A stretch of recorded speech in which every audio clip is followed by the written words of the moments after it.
أعوذ بالله من الشيطان الرجيم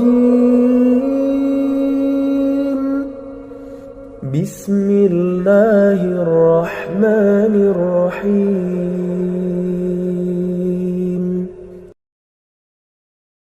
Di umur 6 tahun ini dia kembali ke pangkuan, Nabi SAW kembali ke pangkuan ibunya Aminah. Tepatnya beberapa bulan setelah kembali, Aminah mengajak Nabi SAW mengunjungi paman-pamannya Aminah di Madinah. Ya, Nabi SAW umur 6 tahun sudah ke Madinah, gitu kan. Tinggal beberapa hari pada saat pulang menuju ke Mekah, tepatnya di wilayah namanya Rabwah. Aminah sakit keras dan meninggal di tempat itu dan dikubur di situ. Lalu Nabi SAW dibawa pulang ke Mekah oleh pembantunya Aminah dan diserahkan kepada kakeknya Abdul Muttalib. Dan Abdul Muttalib ini memelihara Nabi SAW dari umur 6 tahun sampai 8 tahun, 2 tahun. Di sini Nabi SAW belajar banyak sekali dari Abdul Muttalib, belajar kepemimpinan, karena Abdul Muttalib ini pemimpin pada saat itu. Nabi SAW selalu di mana kakeknya, di situ dia. Terutama di majlis di Darun Nadwah. Setiap kali duduk selalu dilihat bagaimana dipecahin masalah.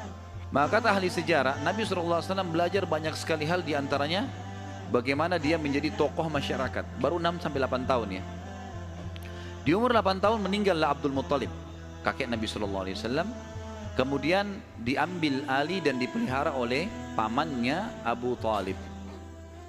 Dan Abu Talib memelihara Nabi SAW dari umur 8 tahun sampai Nabi SAW mandiri.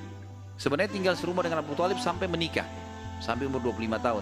Tapi Nabi SAW waktu itu mulai 8 tahun, karena Abu Talib ini pamannya orang miskin, maka beliau pun akhirnya niat ingin membantu. Abu Talib seringkali dititipkan amanah gembalaan domba oleh masyarakat Mekah. Maka Nabi SAW pun mengambil alih dan memelihara domba-domba itu. Nabi SAW ini mengembala teman-teman sekalian dari umur 8 tahun sampai umur 21 tahun. Mengembala domba ya. Ini umur di mana Nabi SAW pada saat itu mengembala atau menjaga gembalaan ini. Tentu di atas umur 21 tahun baginda Nabi SAW sudah mulai terjun ke bisnis. Sudah mulai terjun ke bisnis, meninggalkan gembala domba, kemudian mulai berusaha. Di antara yang dilakukan oleh Nabi SAW adalah membeli beberapa produk di pasar Ukaz, pasar khasnya orang Mekah. Nabi SAW mulai di umur 21 tahun berdagang, dan di hari pertama beliau berdagang, beliau mengambil barang-barang kemudian beliau menjualnya. Ada satu orang yang datang membeli dagangan Nabi SAW, membeli dagangan Nabi SAW. Orang ini dari luar Mekah. Dia datang, ini umur Nabi sudah 21 tahun ya, sudah tinggalin gembalaan, sekarang mulai masuk bisnis. Pada saat Nabi SAW transaksi sama orang ini mengatakan, ini saya bayar cash, Syekh Muhammad, saya titipin barangnya, setelah tawaf saya akan ambil. Orang ini umroh, tentu dengan cara umroh pada saat itu ya, mereka sambil menyembah berhala dan seterusnya.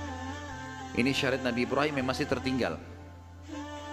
Ternyata orang ini setelah selesai umroh, dia pulang ke kampungnya, dia lupa kalau dia sudah transaksi dengan seorang masyarakat Mekah bernama Muhammad SAW.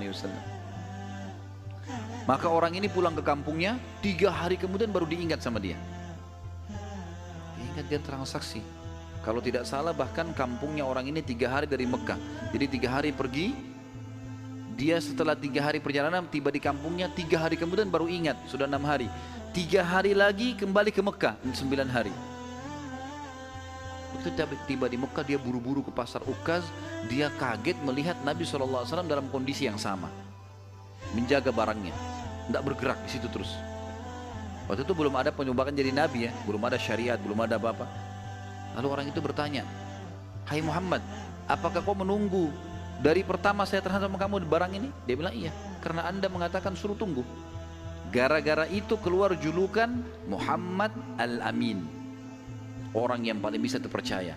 Ternyata subhanallah, kejadian ini membuat satu Mekah tersebar, bahkan banyak di wilayah-wilayah sekitar Jazirah terkenal ada orang di Mekah yang bisa dipercaya namanya Muhammad. Akhirnya orang-orang Mekah pada datang mengamanahkan titipan-titipannya. Dan semenjak itu Nabi SAW menjadi pedagang yang sangat sukses. Salah satu strategi dagang Nabi SAW adalah setiap orang titipin macam-macam, jadi sekian banyak orang menitip. Termasuk yang menitip sama beliau adalah Khadijah, seorang pedagang, seorang janda kaya yang memang memiliki harta. Dan Nabi SAW punya strategi dagang. Dagangnya adalah beliau mengambil uang-uang titipan orang di Mekah, lalu ditransaksikan, beli produk Mekah. Apa saja produk Mekah? Semua pedagang pada saat itu tidak terkecuali, semuanya mereka bawa emas, mereka bawa perak ke negeri Syam, baru mereka beli barang dari negeri Syam, dibawa ke Mekah, baru transaksi. Jadi cuma satu kali transaksi saja. Nabi SAW tidak. Uang itu semua dijadikan barang dari Mekah, dibeli semua barang-barang Mekah, dibawa ke negeri Syam. Barang-barang ini dijual di negeri Syam. Laku, dibelikan barang di negeri Syam, dibawa ke Mekah. Jadi double untungnya.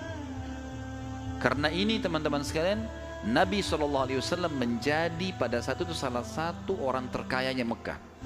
Dan ini sekaligus membantah statement para orientalis mengatakan Muhammad, kita tentu mengatakan SAW, menikah dengan janda kaya karena dia miskin.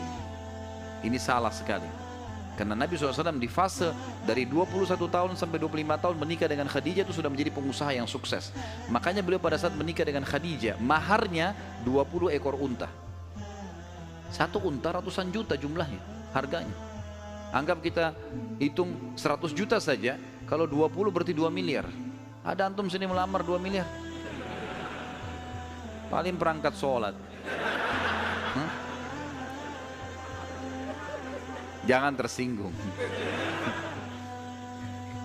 Jadi Nabi SAW melamar Khadijah dengan 20 ekor unta. Ini dusta orang kalau mengatakan Nabi SAW orang miskin. Dari mana? Pengusaha sukses, gitu kan? Dan waktu itu umurnya masih 25 tahun.